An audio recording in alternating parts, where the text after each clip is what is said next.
예, 안녕하세요. 예, 반갑습니다. 저는 최경민 회계사라고 하고요.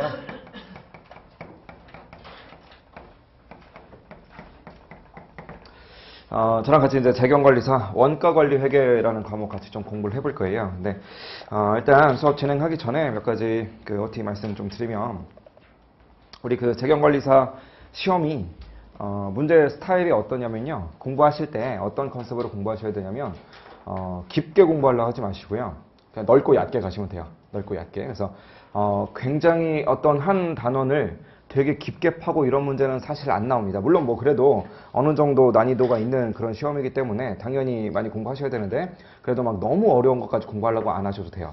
근데 대신에 어떤 어려운 점이 있냐면 이것저것 할 거 없이 다 나옵니다. 그러니까 어떤 말씀을 좀 드리고 싶냐면, 회계가 특히나 원가관리 회계를 다루는 시험이 되게 많이 있어요. 되게 많이 있는데, 시험마다 이제 어떤 시험들은 어떤 특징이 있냐면, 예를 들어서 1장에서부터 끝장까지 이렇게 배웠을 때 막 예를 들어 이러한 단원들이 너무나 중요한 거예요. 그러면 이런 애들은 되게 막 깊게 파요. 근데 이런 애들은 거의 시험에 안 나와. 막 이렇게 여기만 막 되게 크게 나오고 이런 식으로. 그러면 어떤 방법이 필요할 거냐면 선택과 집중이 되게 많이 필요하거든요. 늘 나오는 것들만 막 이렇게 열심히 하고 버릴 건 좀 버리고 이런 컨셉으로 해야 되는 시험이 있어요. 근데 반면에 우리 재경관리사 시험은 안 그렇고요. 재경관리사 시험은 이렇게 돼 있다기보다는 그냥 처음부터 끝까지 다 한 요 정도로 다 나옵니다. 이런 식으로.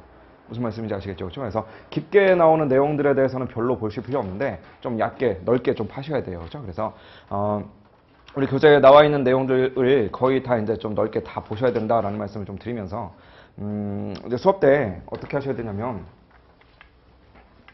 이게 뭐 다른 과목도 다 마찬가지지만 원가관리회계는 서로 좀 내용이 이어지는 특징이 있거든요. 그래서 1장, 2장, 3장, 4장 이런 내용들이 다 따로따로 있는 게 아니고, 1장에 있는 내용들을 잘 이해하셔야만 2장도 잘할 수 있고, 그래야만 3장도 잘할 수 있고, 이렇게 계속 다 이어져요. 연결이 되기 때문에 일단 뭘 하시면 안 되냐면 결석하지 말고 출석을 좀 잘 하셔야 될 겁니다. 그렇죠? 그래서 강의 잘 출석 잘 하시라는 말씀을 좀 드리고 싶고요. 그 다음에 와서 강의만 잘 듣고 간다라고 해서 실력이 오르진 않거든요. 절대로 우리는 뭘 해야 될 거냐면 플러스로 여기다가 예습과 복습을 해야 되겠죠. 그렇죠? 뭐 당연한 뻔한 얘기잖아요. 그렇죠? 그래서 늘 어릴 때부터 들어왔던 열심히 강의 듣고 예습 복습 잘 하면 뭐 공부도 잘하게 되고 시험도 잘 보게 되고 뭐 착한 어린이가 된다, 뭐 이렇게 얘기를 하잖아요. 그렇죠? 그런데 우리는 사실 원가관리 회계라는 과목만 지금 공부하고 계시는 거 아니고요. 시간이 뭐 모자랄 거 아니야. 그렇죠? 그래서 사실 좀 냉정하게 얘기를 했을 때 뭐 이런 건 필요 없습니다. 뭐 예습하려고 그렇게 하지 마세요. 그냥 뭐 다음 시간에 뭘 배우는지, 교재에 어떻게 생겼는지 좀 구경이나 하고 오겠다, 뭐 이런 거 정도는 괜찮은데요. 내가 문제 한번 풀어봐야 되겠다, 뭐 이런 것들 필요 없고요. 그냥 예습할 수 있는 시간 있으시면 복습을 2번 하시는 걸로 그렇게 하세요. 아시겠죠? 그게 훨씬 더 효율적입니다. 그렇죠? 그래서 출석과 그 다음에 가장 중요한 것은 복습이다라는 말씀을 좀 드리고 싶고, 그 다음에 두 번째로 이제 강의를 오실 때 뭐를 좀 들고 오시냐면 계산기를 좀 갖고 오세요. 이렇게. 뭐 솔직한 얘기로 제가 강의 시간에 이제 우리가 진도를 나가야 되기 때문에 직접 한번 계산해 보세요 라는 그런 시간을 뭐 많이 드리진 못해요. 사실은 많이 드릴 수는 없는데, 그래도 우리가 회계 공부를 하는 사람들이라면 계산기랑 되게 친해져야 돼요. 이해할 수 있겠죠? 그래서 저는 뭐 계산기 오늘 갖고 오진 않았지만, 저도 지금도 계산기 이렇게 뭐 노트북으로 하더라도 엑셀보다는 계산기가 훨씬 더 빠를 때가 있잖아요. 그래서 실무할 때도 계산기를 되게 자주 이용하는데, 예를 들면 뭐 회계법인에서 회계사들이 한 회의실에 이렇게 같이 있어요. 그러면은 계산기가 다 똑같이 생겼거든요. 그렇죠? 하지만 이름도 안 써 있습니다. 이름도 안 써 있어도 대충 막 널브러져 있어도 그냥 이렇게 손 올려보면 제 거 아니면은 이상해요. 느낌이. 그냥 제 거면 손 대면 알거든요. 그러니까 그만큼 계산기랑 친해져야 돼요. 그래야만 시험에 합격할 수 있습니다. 그렇죠? 그래서 계산기랑 좀 친해지는 그런 훈련을 좀 하시라는 거 말씀드리고 싶고요. 그 다음에 제가 이제 원가관리회계는 과목의 특성상 이게 제가 이제 필기해드리는 내용 필기가 됐든, 그것이 혹은 뭐 문제풀이가 됐든, 한 판이 좀 큰, 판때기가 큰 그런 경우가 되게 많아요. 그래서 우리 교재가 사실은 여백이 충분하냐 그러면 또 안 그런 경우도 되게 많거든요. 그래서 아마 좀 여의치 않은 부분도 있을 것 같아가지고 메모를 좀 잘 하기 위해서, 이거는 뭐 그냥 굳이 안 그러셔도 되는데, 저는 개인적인 추천으로는 노트 하나 정도는 좀 준비하시는 게 좋을 것 같아요. 그래서 너무 두꺼운 것까지는 필요 없고요. 그냥 좀 얇고 그냥 저렴한 걸로 노트 한 권 정도 준비하셔가지고 거기에다가 이제 문제 풀이 같은 것들 좀 정리하시고, 그 다음에 기본적인 이론들 정리하시고, 이렇게 하면 나중에 좋은 서브 노트가 이렇게 될 거 아니겠어요. 그래서 나중에 그걸로 이제 정리하시는 방향으로 공부하시는 것이 괜찮을 것 같습니다. 그래서 두 가지 출석 잘 하시고 복습, 이게 가장 중요하고요. 그렇죠? 그 다음에 계산기랑 노트 좀 수업 시간에 준비해달라라는 말씀 드리면서 우리 교재 한번 구경 좀 해볼게요.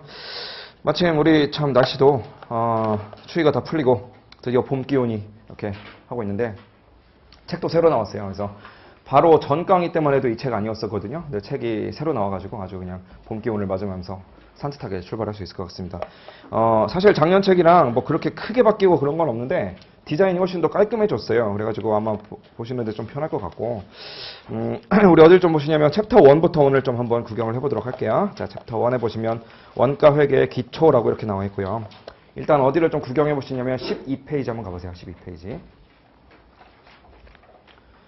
자, 12페이지를 한번 가보니까 무슨 뭐 핵심 노트라고 해가지고 양쪽에 이렇게 정리되어 있거든요. 그런데 얘네들은 말 그대로 오늘 우리 배울 내용들에 대해서 핵심만, 정말 가장 요점이 되는 애들만 정리를 해놓은 거거든요. 그래서 얘네들은요, 나중에 복습할 때 내가 뭐를 까먹고 있고 뭐를 잘 기억하고 있는가라는 걸 체크하는 용도로 이런 단원마다 붙어있는 핵심 노트를 좀 활용하도록 하세요. 자, 지금은 그냥 넘겨보시고요. 한 페이지 넘겨보시면 14페이지의 첫 번째 챕터로 우리 그 원가회계의 기본 개념이라고 적혀 있습니다. 그렇죠? 앞으로 뭐 원가회계라는 걸 배운다는데 대체 원가회계라는 게 뭔지 이런 것들은 좀 알고 넘어가야 될 거 아니겠어요? 그렇죠? 그래서 원가회계가 뭔가 그런 얘기를 좀 먼저 해보도록 하겠습니다. 자, 1번에 보니까 뭐 회계 체계와 원가 회계라고 이렇게 나와 있는데 1번에 보니까 회계 체계라고 되어 있고요. 밑에 그림이 하나 적혀 있네요. 그림을 한번 보니까 뭐라고 되어 있냐면 회계라고 큰 카테고리가 하나 있고요. 걔가 이제 둘로 나눠져 있는데 뭐랑 뭐로 나눠져 있냐면 재무회계, 그 다음에 관리회계 이렇게 좀 나누어져 있는 게 보이실 겁니다. 그렇죠? 그래서 재무회계랑 관리회계를 먼저 한번 비교를 좀 해보도록 할게요. 자, 우리 뭐 당연한 얘기인데요.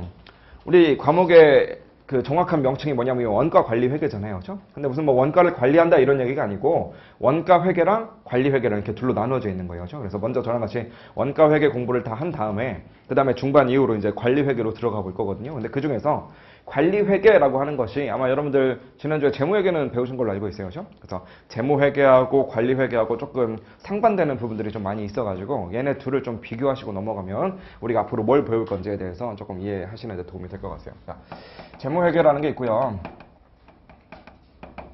그 다음에 뭐가 있느냐면 관리회계라는 게 있습니다. 이렇게.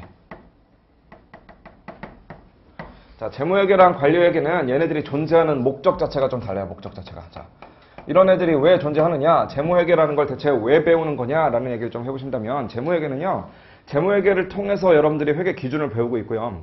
회계 기준을 통해서 재무제표를 만드는 거죠. 재무상태표나 뭐 손익계산서나 이런 것들. 그런 것들 왜 만드냐면 다 외부에다 공시하려고 만들어요. 이렇게 외부 공시. 그러니까 자기네들끼리 보려고 재무제표 만드는 게 아니고요. 외부에 있는 사람들 보라고 만든다는 거지. 당연히 외부에 있는 사람들 보라고 만드는 거니까 그 재무제표를 이용하는 이용자도 당연히 외부 이용자가 될 겁니다. 이렇게 외부에 있는 이용자들. 즉 회사 내부에 있는 정보들을요, 밖에 있는 사람한테 보여주려고 만드는 거야. 그럼 그거 왜 보여줄 거냐? 우리 외부 이용자가요, 그냥 우리 같은 사람들 다 외부 이용자예요. 그죠? 그런데 외부 이용자라고 하면 대표적으로 누구를 얘기하냐면 주주라든지 혹은 채권자라든지 뭐 이런 사람들을 대표적으로 외부 이용자라고 부릅니다. 그러니까 주주나 채권자는 대표적으로 봤을 때 어떤 일을 한 사람들이냐면 기업에다 돈을 꽂아준 사람이죠. 그렇죠? 주주는 기업한테 돈을 투자해줬고요. 채권자는 뭐 은행 같은 애들, 걔네들은 기업한테 돈을 빌려줬을 거 아니야. 그렇죠? 그러면 분명히 자기네들 돈이거든요. 자기네들 돈인데 그 돈을 누가 굴리냐면 자기네들이 직접 굴리는 게 아니라 웬 모르는 기업이라는 애가 갑자기 굴리고 있는 거잖아요. 그렇죠? 그러다 보니까 얼마나 불안하겠어요. 내 돈 가지고 이 자식들이 정말 잘하고 있는 건지 어디다 쓸데없는 데다 막 쓰고 있는 건지 이런 것들이 불안하니까 기본적으로 회사랑 그 다음에 주주채권자 간에는 불신관계가 있을 수밖에 없다는 거죠. 그렇죠? 그러면 회사 입장에서는 나 너네들 돈 잘 쓰고 있으니까 걱정하지 마. 어디 허투루 쓰고 있지 않아. 라는 것들을 알려주려면 뭘 해야 되겠어요? 뭔가 일종의 성적표를 좀 보여줘야 될 거 아니야. 그렇죠? 너네 돈 가지고 나 이러이러한 일 했어. 라는 것을 보여줘야 되니까 그런 역할을 하는 것이 여러분들이 재무회계에서 배우는 재무제표. 그게 바로 성적표의 역할을 한다는 거죠. 그렇죠? 그래서 여러분들이 재무회계를 배우고 있는 것은 뭐냐면 기업에서 성적표를 만들어서 바깥에다 보여줘야 되고요. 그때의 룰을 좀 배우고 있는 겁니다. 자, 제가 지금 룰이라는 표현을 썼는데 외부에 있는 사람들 보라라고 이렇게 얘기하는 것이 바로 재무제표다 보니까 예를 들어서 룰이 없으면요. 삼성에서는 재무제표를 만드는데 지들 마음대로 만들고 현대에서도 자기 스타일대로 만들고 뭐 LG에서는 또 자기네들 편리한 대로 만들고 이렇게 해서 외부에다 공시해버렸다라고 한다면 우리들 입장에서 세계 회사의 재무제표를 놓고 봤을 때 서로 비교가 안 되잖아요. 그렇죠? 그래서 나라에서 이제 뭘 정해주는 거냐면 야 너네들 외부 공시하는 재무제표 만들 때 니네들 마음대로 막 만들지 말고 이런 기준에 의해서 만들어 라고 해서 기준을 하나 딱 정해놓은 거예요. 그렇죠? 그래서 그 기준이라고 하는 것이 뭐냐? 여러분들 배우고 계시는 기업회계 기준이죠. 그렇죠? KIFRS라고 하는 거. IFRS라고 하는 거죠. 그래서 IFRS라고 하는 그 기업 회계 기준이 여러분들 배우고 재무회계에서 배우고 계시는 그런 기본적인 내용이 될 거예요. 그렇죠? 그래서 사실 그 여러분들 갖고 계시는 재무회계 교재는요. 재무회계 교재도 엄청 두껍잖아요. 그렇죠? 그 재무회계 교재에 나와 있는 내용들은 사실 다 뭐냐면 그냥 회계 기준서 내용이에요. 회계 기준서 내용을 뭐 금감원 사이트 같은 데 들어가면 다운받을 수가 있거든요. 근데 그거 다운받으면 한번 읽어보면 무슨 말인지 알 수가 없어요. 이게 너무나 어렵게 써놨어. 그래서 뭐 법도 마찬가지고 회계 기준도 마찬가지고 이게 그냥 다 전문가 집단인 거잖아요. 회계 전문가잖아요. 그렇죠? 그래서 전문가 집단은 보통 어떤 언어를 표현할 때 어떻게 쓰냐면 되게 어렵게 만듭니다. 그냥 일부러 아무도 못 알아듣게 만들어요. 그래야 전문가 같잖아. 그렇죠? 이게 아무나 다 알아들 수 있는 말로 다 써 있으면 자기네들이 뭔가 전문가 같은 느낌이 안 드는 거예요. 뭐 예를 들면 우리가 주변에서 쉽게 볼 수 있는 가장 흔한 전문가가 누가 있을 거냐면 병원 가면 의사들도 전문가잖아요. 그렇죠? 의사들이 뭐 지금은 요새는 컴퓨터라니까 그런 일이 없는데 불과 한 10년 전만 해도 뭐 이런 거 구경한 적 있으실 거예요. 가서 이제 감기 걸렸고 병원에 가는 거야. 감기 걸렸어요 라고 얘기를 하면 의사가 어떤 증상이 있으세요? 그러면 콧물 나오고요. 재채기 나옵니다. 이렇게 얘기를 하면 의사가 종이에다가 옛날에 컴퓨터로 안 할 때 그때는 뭐 콧물, 뭐 재채기 뭐 이런 식으로 안 적잖아요. 이렇게 적으면 자기가 전문가적인 포스가 없잖아. 그래서 어떻게 적어요? 그냥 막 이런 말을 막 이렇게 쓰는 거야. 이렇게 해놓고서 간호사를 딱 갖다 주면 또 간호사는 또 그게 무슨 말인지 알아먹어요. 그죠? 그러니까 자기네들끼리는 이건 사실 분명히 콧물, 재채기니까 뭐 주사 한 대 놔줘라 막 그냥 이런 얘기라고. 그죠? 하지만 남들이 알아들을 수 없는 말로 좀 써놔야 전문가적인 포스가 나기 때문에 보통 이렇게 쓰거든요. 그래서 기업회계 기준이라고 하는 것도 다운로드 받아서 한번 구경해보면 정말 어렵게 써 있어요. 무슨 말인지 하나도 알아먹을 수가 없게. 그래서 재무회계 교재는 다 어떻게 이루어져 있냐면 그 말들이 너무나 어렵게 써 있으니까 사실 이거 이런 말이야. 그래도 이해가 안 가니까 그림도 하나 집어넣고 그래도 이해가 안 되니까 뭐 예제 문제도 하나 집어넣고 이렇게 되어 있는 게 여러분들 보시는 재무회계 교재라는 거죠. 그죠? 자, 그러면 재무회계는 그렇다 치고 우리가 배울 관리회계라고 하는 것은 과연 어떤 특성이 있을 것이냐라는 건데 재무회계가 회사의 정보를 외부에다 공시하기 위해서 만드는 게 바로 재무회계적인 재무제표라면서요. 그럼 관리회계 입장에서는 뭘 할 거냐면 우리 정보를 외부에다 다 오픈할 수는 없는 거잖아요. 그렇죠? 그래서 분명히 비밀스러운 것들도 있을 거고요. 꼭 비밀 아니더라도 재무제표라고 하는 것은 일정한 양식이 갖춰져 있는 거니까 그 양식에다 모든 정보를 다 담을 수는 없잖아요. 그렇죠? 정보의 양이 얼마나 많을 텐데. 그래서 어쩔 수 없이 외부에다 공시를 못 하고요. 그냥 내부적으로 우리끼리 보자라는 그런 정보들도 분명히 있을 거라는 거예요. 즉 이용자에 대한 이야기를 먼저 해보면 외부 이용자 말고요. 그냥 내부 이용자를 위해서 만드는 거. 내부 이용자를 위한 회계를 우리는 관리회계라고 보시면 되겠어요. 그렇죠? 그래서 내부 이용자, 외부 이용자가 아까 전에 주주나 채권자 이런 애들이 있다라고 본다면 내부 이용자는 대표적으로 누가 있을 거냐면 경영자가 있겠죠. 경영자. 그렇죠? 그냥 뭐 조금 유식하게 쓰려니까 경영자라고 쓰는 거지. 쉽게 말하면 뭐라고 하면 되겠어요? 그럼 우리 사장님, 그죠? 그냥 사장님 보라고 만드는 거예요, 관리회계는. 그러니까 사장님한테 회사에서 뭔가 보고할 거 아니야, 그죠? 그래서 그 보고하는 거, 그것을 우리는 관리회계라고 부른다는 겁니다, 그죠? 그러니까 중요한 차이점은 이런 거죠. 예를 들어서 현대자동차라고 쳐보세요. 현대자동차에서 뭐 매출액이 얼마 나왔는가라는 거에 대해서 재무제표를 만들어. 근데 그것이 재무회계적인 컨셉으로 외부 공시하려고 만든다라고 이야기를 한다면 그냥 손익계산서에다가 매출액 뭐 100원이다 라고 하면 끝나요. 그 100원이라는 게 IFRS에 위반만 안 됐으면 되는 거야. 그죠? 그거면 끝나는 건데 관리회계에서는 뭘 어떻게 할 거냐. 우리 사장님 보여줄 거니까 사장님한테 그냥 쓱 가가지고 아 사장님 저희 매출액 한 100원 했네요 라고 얘기를 하면 사장님 입장에서는 그래서 어쩌라고 이럴 거 아니겠어요. 그죠? 그러니까 사장님한테는 우리가 뭘 가르쳐 줘야 될 거냐면 현대자동차라고 했으니까 사장님 우리 매출액 한 100원 나왔는데요. 그 100원 중에서 뭐 한 얼마 정도는 그랜저 팔아서 나왔고요. 뭐 얼마 정도는 뭐 소나타 팔아서 나왔고요. 뭐 이런 거 분석해 줘야 될 거 아니에요. 그죠? 혹은 뭐 얼마 정도는 뭐 어디 한국 시장에서 내수 시장에다 팔았고요. 얼마 정도는 뭐 이렇게 뭐 중국에다 갖다 팔았고 얼마는 뭐 미국에다 갖다 팔았고 뭐 이런 것들을 좀 분석해 줘야만 그죠? 혹은 2016년에는 얼마 정도였었는데 2017년 돼 가지고 추세가 좀 어떻게 바뀌었더라. 뭐 이런 얘기들을 좀 알려줘야만 사장님 입장에서는 그거를 듣고서 아 그래? 이후에 뭔가 판단을 할 거 아니겠어요. 그죠? 자 그러면 사장님 입장에서는 그런 정보를 왜 듣냐? 뭔가 이후에 판단을 할 목적이 있을 텐데 그 이후의 판단, 그냥 내부 관리를 하는 거다라고 하시면 되는데 그 내부 관리라고 하는 것을 크게 두 가지로 우리는 배우게 될 거고요. 우리 관리회계에서 배울 것은 그래서 딱 두 가지가 있습니다. 뭐랑 뭐를 배울 거냐? 첫 번째로는 의사결정에 대해서 배울 거예요. 첫 번째로는 의사결정을 배울 거고요. 그 다음에는 성과평가에 대해서 배울 겁니다. 이렇게. 첫 번째로는 의사결정, 두 번째로는 성과평가 이렇게 두 가지 내용을 좀 배우게 될 거예요. 나중에 관리회계에서는. 그래서 내부 관리를 하는 것인데 그 내부 관리 중에서 첫 번째는 의사결정이고 두 번째는 성과평가다 이렇게 좀 정리를 해두시면 돼요. 그렇죠? 자, 의사결정이라는 건 뭐예요? 의사결정이라는 건 이런 거지. 그냥 예를 들면 좀 전에 얘기했던 현대자동차 이야기 다시 한번 해본다면 뭐 예를 들면 미국 시장에서는 되게 잘 나간대요. 우리 차가 잘 팔린대. 근데 유럽 시장에서는 계속 쪽박 차고 있는 거야. 그러면 사장님 입장에서는 판단을 해야 되겠죠. 결정을 내려야 될 거라고. 유럽이 잘 안 되고 있어? 그러면 어떤 사장님이라면 그냥 유럽 접자. 철수해. 이런 사람도 있을 거고. 어떤 사장님은 야 유럽 우리 잘해봐야 되는데 우리 좀 어떻게든 좀 살아내보자. 좀 돈도 많이 투자하고 똘똘한 애들 좀 뽑아가지고 유럽에다 좀 보내고 이렇게 하라는 사장님도 있을 거 아니야. 그렇죠? 그러면 어떤 결정이 더 맞는 거냐? 어떤 결정이 더 합리적인 의사결정인 거냐? 그런 거 한번 배워보자는 거예요. 그러니까 우리 뭐 관리회계라는 게 우리 사장님 보라고 만드는 재무제표 관련된 얘기를 할 거다라고 얘기를 했더니 이제 어떻게들 생각하시냐면 보고서 작성하는 법 가르쳐 주나 보다. 근데 그게 아니고요. 그냥 우리가 사장님 입장인 거야. 사장님으로서 보고서를 받은 거지. 그 보고서가 이제 문제 있는 자료들이 되겠죠. 그렇죠? 그래서 그런 것들을 딱 보면서 사장님의 입장에서 의사결정 한번 해보는 거예요. 어떤 결정을 하는 것이 가장 합리적인 것인가. 요거 한번 해보자는 거예요. 성과평가는 말 그대로죠. 그냥 미국은 되게 잘 되고 있는데 유럽은 잘 안 되고 있대. 그러면 미국 담당자는 불러다가 뭐 보너스도 좀 주고 휴가도 좀 보내주고 그렇죠?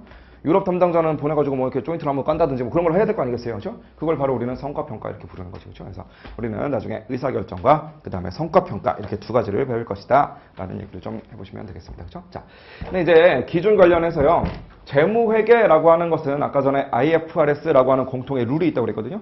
근데 이건 어차피 자기네들끼리 보고할 거니까 룰이라는 게 필요 있겠어요? 없겠어요? 그런 거 필요 없겠지. 그냥 우리 사장님 스타일대로만 그냥 잘 만들어서 주면 되겠죠. 그렇죠? 그래서 사장님 스타일대로 하는 거라서 얘는 기준 그런 거 없습니다. 기준이라는 게 없는데 대신에 아까 전에 재무회계에서는 기업회계 기준서를 그냥 풀어 쓴 것이 바로 교재라면서요. 근데 우리는 기준서도 없으면서도 이렇게 책이 두껍단 말이야. 그렇죠? 그래서 우리가 배울 내용들은 이제 기준에 대해서 배울 게 아니고 이론에 대해서 배울 거예요. 이론에 대해서. 그러니까 예를 들어서 뭐 대학 교수님들이 만든 이론이라든지 혹은 뭐 실무적인 노하우가 쌓여가지고 만들어진 이론들. 그렇죠? 이러이러하게 의사결정을 했더니 되게 옳은 의사결정이 되더라. 이러이러한 근거에 의해서 성과평가를 했더니 되게 공정하게 되더라. 뭐 이런 것들이 축적되어 있는 게 있을 거 아니겠어요? 그렇죠? 그래서 그런 것들을 한번 배워보자. 그런 얘기입니다. 그렇죠? 그래서 이런 내용들을 이제 앞으로 한번 공부를 해볼 거고요. 재무회계랑 이런 차이가 있다라는 건데 어쨌든 우리는 수험생이잖아요. 그렇죠? 그래서 시험을 보는 컨셉으로 우리 입장에서는 공부하는 데 있어서 어떤 차이가 있을 것인가 라는 얘기를 좀 해본다면 둘이 좀 많이 달라요. 일단 재무회계는요. IFRS라는 기준이 있다 보니까 이게 뭐가 존재하냐면 이게 개정이 돼요. 개정이 됩니다. 이렇게 계속 바뀌어요. 그래서 예전에 제가 회계사 공부할 때 봤던 교재하고요. 재무회계 교재하고 여러분들 지금 갖고 계시는 재무회계 교재하고는요. 완전 그냥 다른 책이에요. 그동안 너무 많이 바뀌어 있는 거예요. 그렇죠? 세무회계도 마찬가지죠. 세법이나 재무회계는요. 그냥 해마다 계속 바뀌어요. 그래서 이거는 개정이 되는 것이다. 그래서 사실 우리 재경관리사 시험이 뭐 2달인가 3달인가 한 번씩 시험을 보고 있는데 한 번에 그냥 다 붙으셔야 돼요. 처음에 공부했을 때. 만약에 내가 다음 시험을 그냥 노려야 되겠다? 그러면 재무회계랑 세무회계 다시 또 바뀐 거 다시 공부하셔야 되는 거야. 이해하시겠죠? 물론 뭐 그렇게 자주 막 드라마틱하게 그렇게 막 바뀌고 그러는 건 아닌데 그래도 바뀌고 그러는 것들을 계속 체크해야 되기 때문에 조금 공부하는데 어려움이 있을 겁니다. 그죠? 그 다음에 관리회계는 이론을 배우는 거다라고 이야기를 했으니까 이건 개정되고 그러는 게 없어요. 그래서 얘는 원가관리회계는 제가 옛날에 봤던 원가관리회계 교재나 지금 여러분들 갖고 계시는 원가관리회계 교재나 그냥 똑같아요. 다 같은 얘기만 들어가 있다고. 물론 거기에다가 좀 최신 이론들, 신이론들 조금 더 추가되어 있는 그런 경우들은 있긴 하겠지만 큰 틀에서는 변함이 없습니다. 그래서 개정이 안 돼 있기 때문에 좀 공부하는 데 있어서 좀 편한 건 있어요. 변하지가 않으니까. 그런데 이제 어떤 차이점이 있냐면 기준서는요. 그냥 이 기준서에서 적혀 있는 그 용어만 써야 돼요. 그래서 얘는 그 용어라는 게 다 통일이 돼 있어요. 그러니까 무슨 말이냐면 뭐 매도 가능 금융자산이다 라고 얘기를 한다면 그냥 매도 가능 금융자산이라고 해야지 다른 말 쓰면 틀리는 거예요. 기준서에 그렇게 써 있으니까. 그런데 우리 이론이라고 하는 것은 사실은 이게 기준서가 아니다 보니까 이게 대학 교수님들이 만들어 놓은 이론인데 예를 들면 우리 한국에 있는 교수님들이 만든 거면 좀 좋겠냐마는 대부분 다 미국 교수님들이 만드신 거거든요. 그럼 미국 교수님들이 처음에 만들었을 때는 그냥 똑같은 말이야. 하나의 단어야. 그런데 그거를 한국에 계시는 교수님들이 번역을 해올 때 어떤 교수님은 같은 말인데 A라고 번역을 하고요. 다른 교수님은 그걸 또 B라고 번역을 했단 말이야. 그죠? 그럼 서로 다를 거 아니겠어요. 그죠? 그래서 어떤 스타일로 이게 시험에 나올지 모르기 때문에 같은 시험인데도 같은 용어를 좀 다르게 쓸 때도 좀 있거든요. 그래서 얘가 공부할 때 좀 짜증나는 게 뭐가 있냐면 용어 통일이 좀 안 돼 있어요. 그런데 다행스럽게도 우리는 어차피 시험을 주최하는 기관이 딱 정해져 있어가지고 거기에서 이제 출제를 할 때 용어 같은 얘기는 좀 맞춰놓는 것 같아요. 그래서 해마다 이제 문제 나오는 것들을 보면 용어 때문에 막 이렇게 특별하게 고생하고 이런 일은 그렇게 많지 않거든요.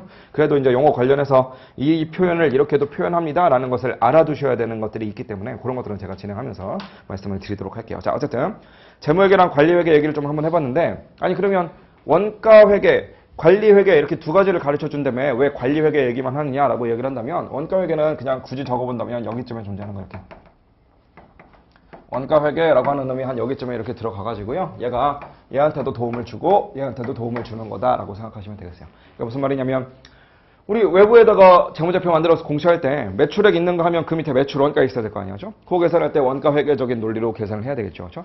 그 다음에 관리회계에서 우리 사장님한테 보고해 드릴 때도 당연히 우리 매출 얼마 나왔어요? 라는 얘기 해주려면 그러면서 원가는 얼마 나왔어요? 이런 말도 해야 될 거 아니야. 그죠? 그래서 그때 원가회계에서 오늘 좀 받는 거다라고 생각하시면 되겠죠. 그죠? 자, 그러면 원가회계랑 관리회계에서 우리 뭘 배울 건가 관련된 얘기를 좀 해봤는데, 거기 아까 전에 그림 좀 구경해봤었고요. 그 오른쪽에 15페이지 한번 가보시면 가운데 표가 하나 있습니다.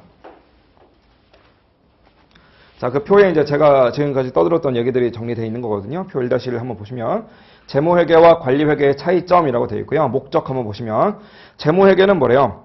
두 번째 줄에 보니까 첫 번째 줄부터 자, 외부 이용자의 두 번째 줄은 뭐래요? 외부 보고 목적이래요. 그렇죠? 그러니까 외부 이용자들 보라고 외부에다가 보고하려고 그런데, 그래서 그 외부 이용자라는 게 누구누구 얘기하는 거냐? 두 번째 칸에 보니까 이용자는 주주, 뭐 채권자, 그다음에 정부 뭐 이런 애들을 이용자 이렇게 얘기를 하시면 된대요. 그렇죠? 그다음에 오른쪽에 관리회계도 나와 있는데요. 관리회계는 내부 경영자의 경제적 의사결정에 유용한 정보를 제공하기 위한 뭐래요? 내부 보고 목적이다라고 이렇게 적혀 있네요. 그렇죠?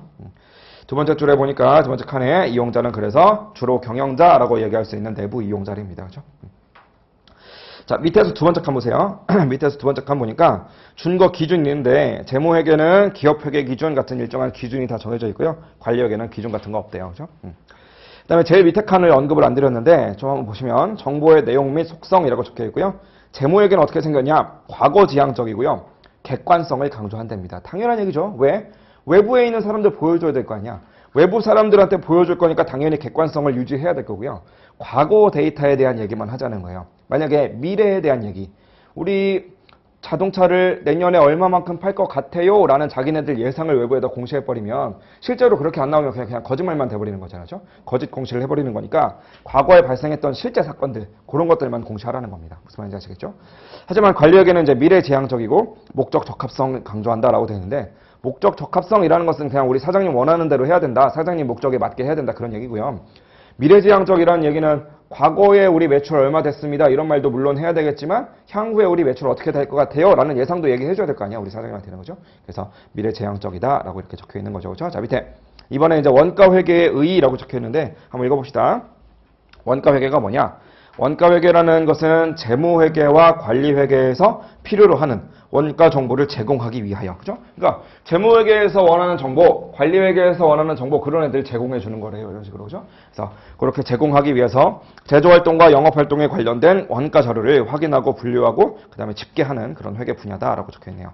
그다음에 원가회계는 재무상태표에 있는 재고자산, 그 다음에 손익계산서에 있는 매출원가, 얘네들에 대한 자료를 제공하는 것이다 라고 적혀있네요. 그래서 우리가 사실은 다룰 내용들은 우리 재무회계에서는 별의 별 계정들 다 다룰 거거든요. 나중에 이제 뭐 건물, 뭐 토지, 무슨 뭐 사채, 뭐 별별 거 다 다룰 건데 우리가 관심 있는 건 딱 두 개예요. 재무상태표에 있는 재고자산, 그 다음에 손익계산서에 있는 매출원가, 이렇게 딱 두 가지를 다룰 것이다 라는 얘기를 하면서 넘어가 보도록 하시죠. 한 페이지 넘겨보시면 16페이지에 거기 가로 1번에 원가회계의 위치라고 적혀있는데 그냥 한번 읽어보시고요. 그 밑에 가로 2번에 원가회계의 영역이라고 적혀있는데 그 밑에 1-3번 그림이 있어요. 그래서 원가회계의 영역이라고 되어 있는 그 그림을 한번 보시면 제일 위에 원가회계가요. 총 3가지 목적이 있다는 거야. 첫 번째로는 제품원가 계산을 해야 된대요. 제품원가 계산을 왜 하느냐? 재무회계에서 외부 공시할 때 제품원가 얼마인지 알려줘야 되니까. 그래서 해야 된다는 거죠. 그 다음에 원가회계가요. 재무회계가 말고 그 오른쪽에 보니까 관리회계도 지금 도와주고 있거든요. 관리회계를 도와주고 있는데 어떤 컨셉으로 도와주고 있느냐. 첫 번째로는 의사결정 도와주고 있고요. 두 번째로는 성과평가를 도와주고 있다. 그런 얘기예요. 그렇죠? 자, 그런데 의사결정, 성과평가 해놓고 그 앞에 계획이다, 통제다 이런 말들 적혀 있잖아요. 그렇죠? 사실 계획이라는 말하고 의사결정이라는 말하고는 조금 구분해야 되는 개념이고요.